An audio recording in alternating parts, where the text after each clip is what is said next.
Olá, essa é uma pesquisa cross, né? Basicamente, economia misturada com agronomia, ciências florestais, solos e uma série de questões políticas, jurídicas, e regulatórias.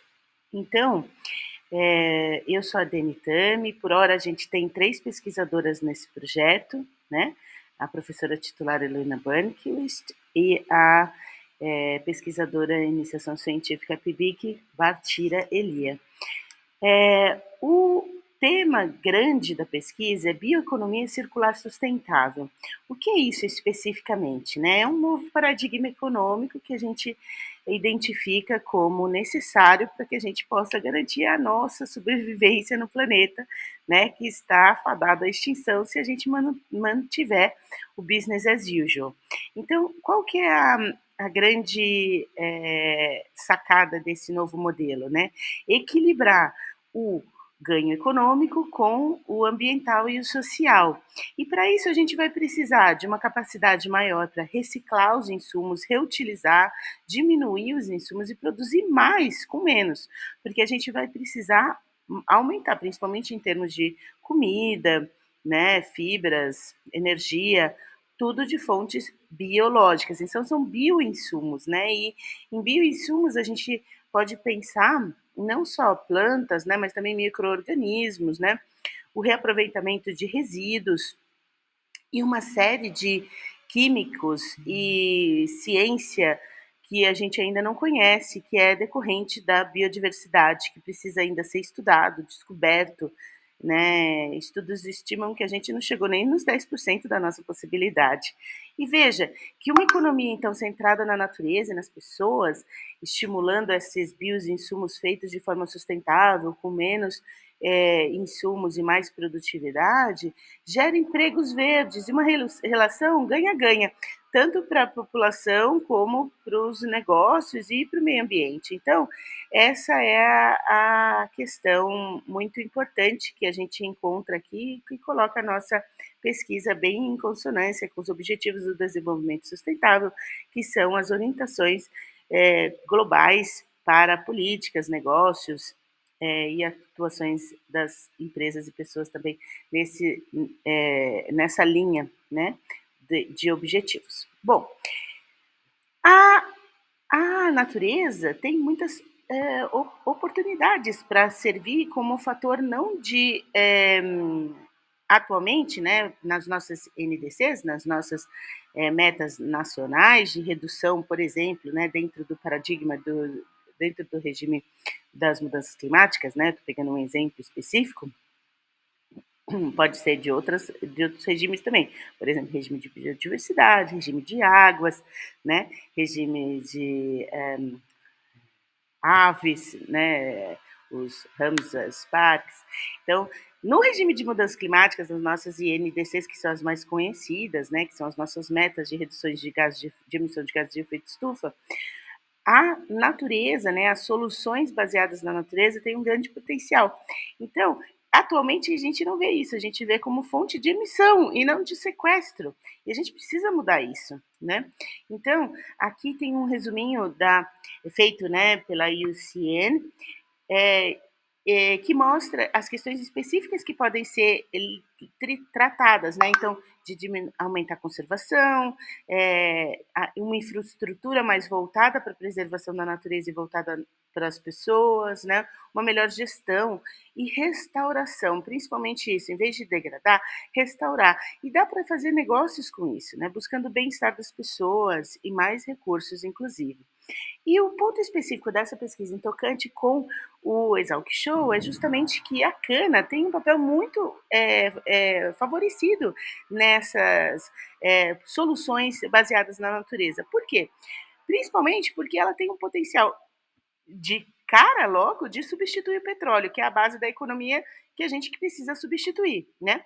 Então, ela já por si só já faz combustível renovável, então já é uma possibilidade renovável ali logo de cara. Além disso, a gente tem outras possibilidades, vários produtos, como a gente viu no primeiro slide, né, de maior tecnologia, maior valor agregado para utilizar muito mais, tirar muito mais vantagem de uma mesma produção. Então, vamos supor, uma, uma tonelada, um hectare de cana tem a possibilidade de produzir ainda mais produtos. Então, não só o biocombustível, o açúcar, mas também o álcool, o hidrogênio verde, polímeros, os mais variados, né? Extrair a biodigestão e com isso energias, né? A gente volta nesse aspecto mais para frente. Mas uma grande questão, além disso, é que a cana pode ser utilizada como opção para aproveitar os terrenos, os solos que já estão degradados. Então, veja, um estudo aqui da casa, né, da área de solos, viu e mediu isso especificamente, que onde há solo degradado, e no caso brasileiro, tem uma quantidade enorme e inaceitável de quantidade de terrenos que estão subaproveitados ou já em degradação, né? E que podem ser restaurados, ou seja, voltar a produzir.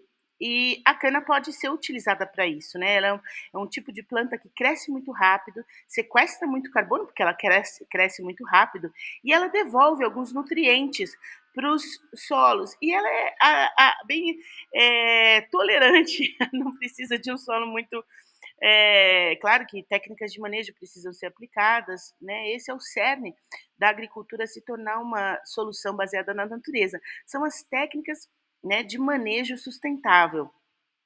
São várias, né, que podem ser utilizadas, como por exemplo, o deixar a palhada, fazer rotação, implementação de outras culturas, plantas de coberturas mais variadas podem ser utilizadas, né? Você não queimar, né, a palha da cana, mas sim deixar cobrindo ali, evitando erosão e substituição evaporação, uma série de medidas que a agronomia tem estudado para aumentar essa possibilidade de manejo sustentável, né? E do ponto de vista econômico, a gente tem um grande desafio, que é fechar a equação. Como que a gente estimula, ou seja, coloca essas cenourinhas, né? Não só o comando e controle, as penalidades, né, por não fazer direito, mas também os estímulos para aqueles produtores, aquelas usinas, aquela cadeia agroindustrial, ser favorecida, buscar incentivos para que haja nesse sentido que a sociedade quer, ou seja, que implemente essa bioeconomia circular sustentável.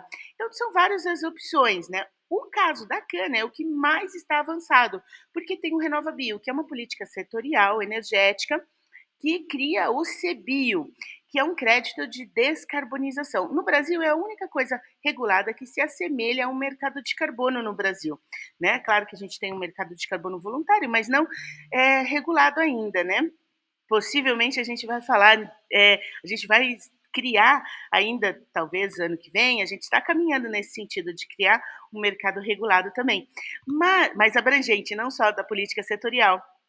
Mas, enfim, o RenovaBio é uma boa opção, né? Uma boa criação, com uma métrica bem eficiente, científica, que acompanha todo o ciclo de vida dos produtos utilizados na produção, uma ferramenta chamada da RenovaCalc, e que dá conta de uma série de aspectos, né, da produção. Então, é multidisciplinar, com vários critérios, né? Muito importante com relação a isso. Outra questão é o pagamento por serviços ambientais, né?